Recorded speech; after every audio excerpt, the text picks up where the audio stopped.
Okay, everybody, it's Moving Forward with Andrea again. And today I'm in Manhattan, and this is the Midtown Theater District, yeah. Theater District in Don't Tell Mama. And I am going to be interviewing the famous Ellen OBrien. She is a jazz singer, and she also has teaching skills, and she teaches privately to people. And she's going to let us know how she moves forward in her life. And I'm going to first ask Ellen to first tell us how she started on this journey and why she has this drive and what she's doing, and I'm going to let her explain. So can you first tell me, Ellen, how you got started on this role and what you're doing in your life? Hi, Andrea. How are you? Hi, everyone out there. Well, I actually was singing since I was could open my mouth. I was about 2 or 3, and my father would get me out of bed at night, get me out of the crib, and my mother would be screaming at him, going, "She's too young," and he'd say, "Let her just sing one song." So, and most of our parents in Revere will still remind me, "Your father used to get you up at night, and you'd be singing Mac the Knife, and your mother would be screaming, 'She's got to go to bed.'" So it was very funny, but I always sang, I just sang, and I didn't know if I was good or not, but I knew I loved it. And I used to always daydream that one day I'd be a famous singer and I'd save all the animals and children in the world. That was my 7-year-old, wish that I'd do that. I always wanted to use my voice to do something to help others. So. Wow, so that's your way of helping others, and your focus in your life. Is that one of your goals?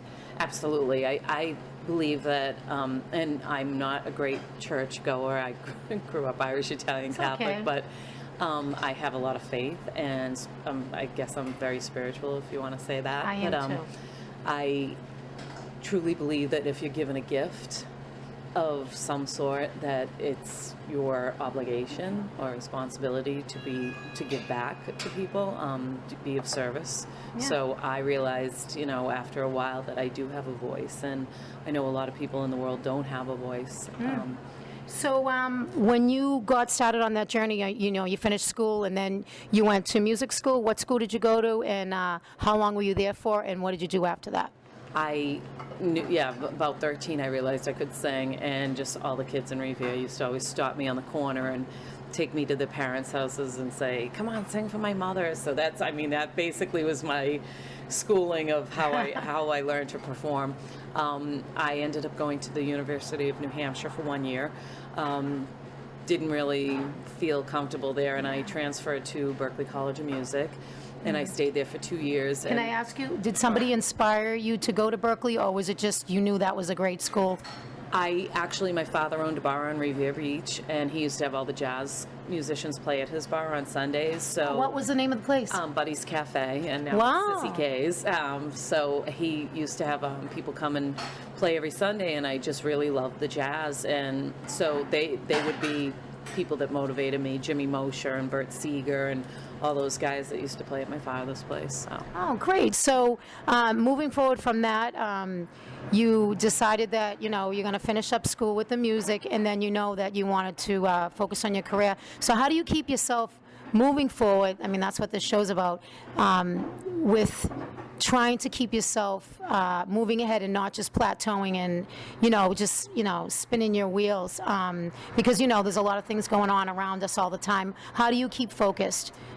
I truly believe something like that is innate. I do know that for a fact. This business is so hard. Yes. And there are many times in my life that I just wanted to take the safe way out for me, which would have been, I'll marry that guy and have kids, and then I can relax, or I'll get a regular 9-to-5 job, and then I don't have to, worry about money so much. And there's something within me that anytime I thought of doing something else, I felt like somebody was choking me. Okay, so it was something hard that you had to do. It's not easy. You had to definitely focus, and that it was a struggle, and to get good things in life, you have to go through struggles sometimes. And I want the listeners and people to know out there that that is like one of the things that everyone goes through. If anything's too easy, it usually doesn't work out.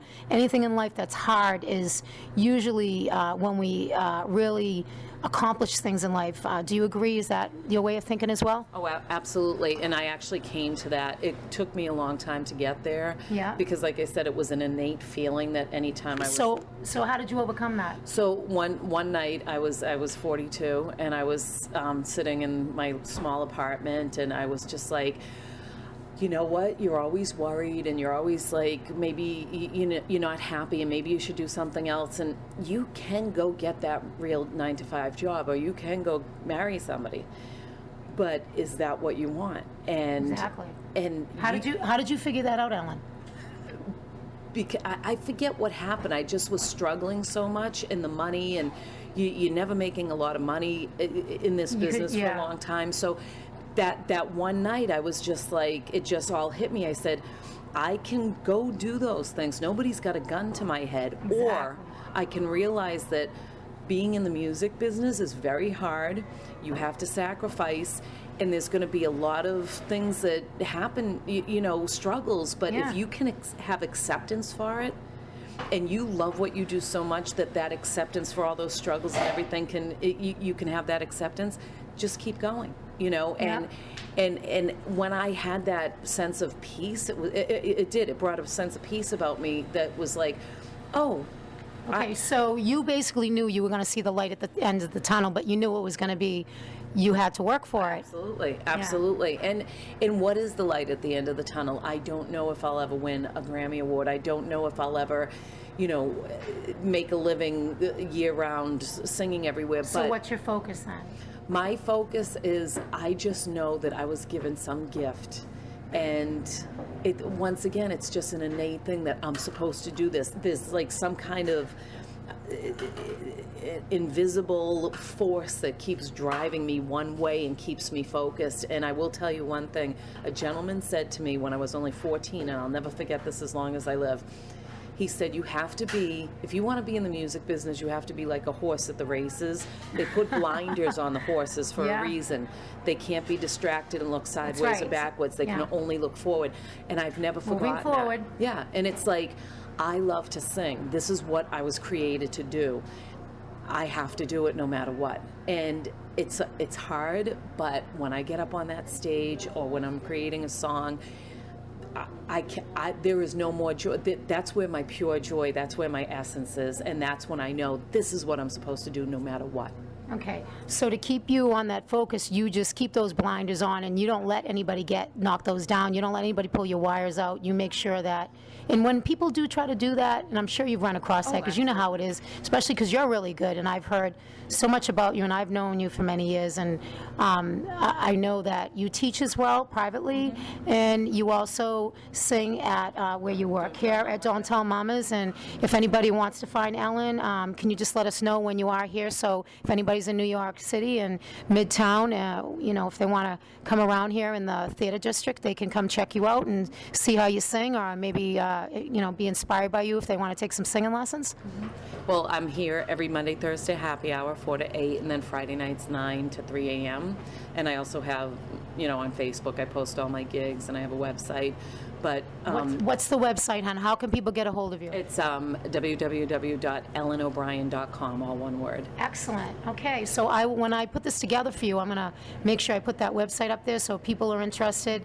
And can you just tell us basically what kind of music do you elaborate on that you teach and that you sing? Is it a variety of things, or is it just jazz? My teaching is I teach people health, vocal health, and how to strengthen their voice so they can sing. Like I sing 5 to 7 nights a week usually. I am a jazz R&B singer, 3-time winner at the Apollo. I sing a lot like a Jill Scott or an Erykah Badu. I just love jazz. I love R&B. I love blues and soul. So that's mainly my focus. And when I teach, I can teach all styles because I do have to sing all styles. That's another thing as a singer. You need to know how to make a living. And one way to make a living is to be able to sing all styles of music. Do you write your own music too? Yes, I do. I write my own music and I co-write with people, and I also record other people's originals as well. Excellent, excellent. Well, I see that you've been keeping things together and that you're focusing on that. And, you know, is it possible that maybe we can get a little tune out of you tonight? Would you be able to sing a little something for us, you think? Sure. I'll do an original, actually. Yeah, make it, you don't have to do the whole thing, just do it, you know, like a, I don't know, a verse, say. Sure. I wrote this for a friend of mine. What's the name of it? Not Enough Time. Awesome, because we all know this, we all don't have enough time. And everybody, this is Ellen OBrien. She's going to give us a little bit of what she does, her awesome voice.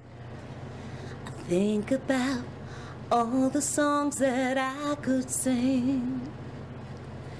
I think about all the words that I could speak. Then I think about what you mean to me.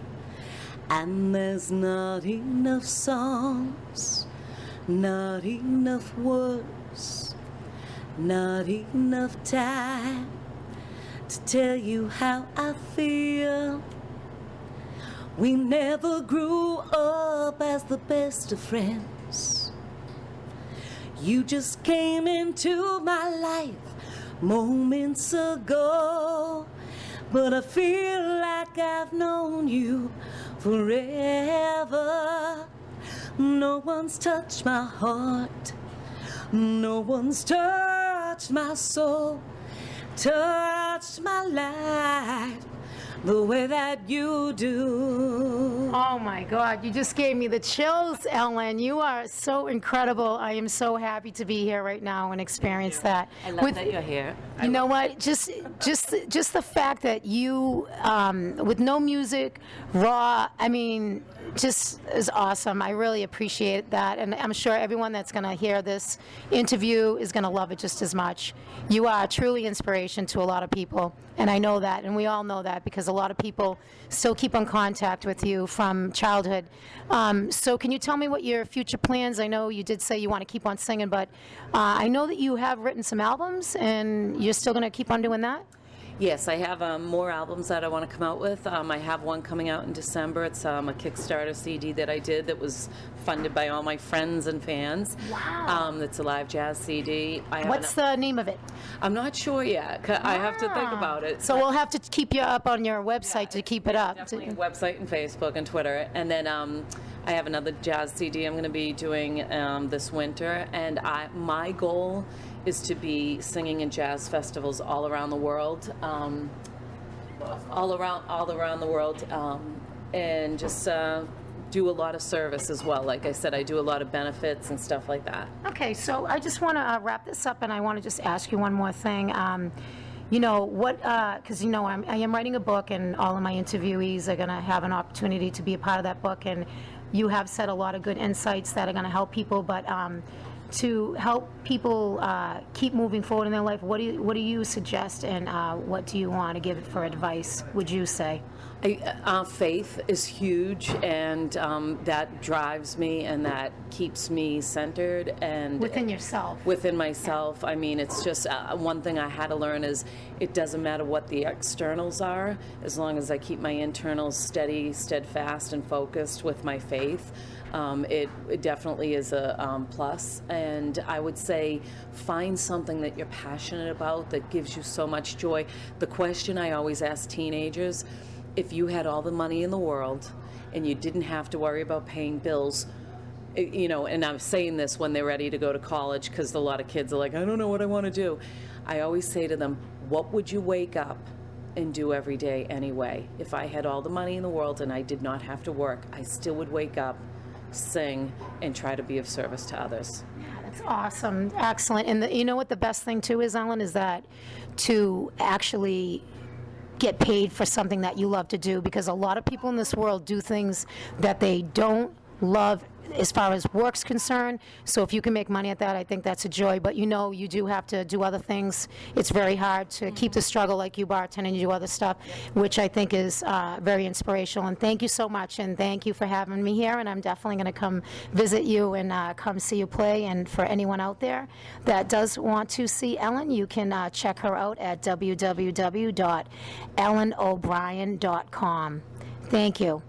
Thank you, Andrea. I love you, and I'm so proud of you, and so grateful to be your friend as well, because you're very inspirational. Thank you so much.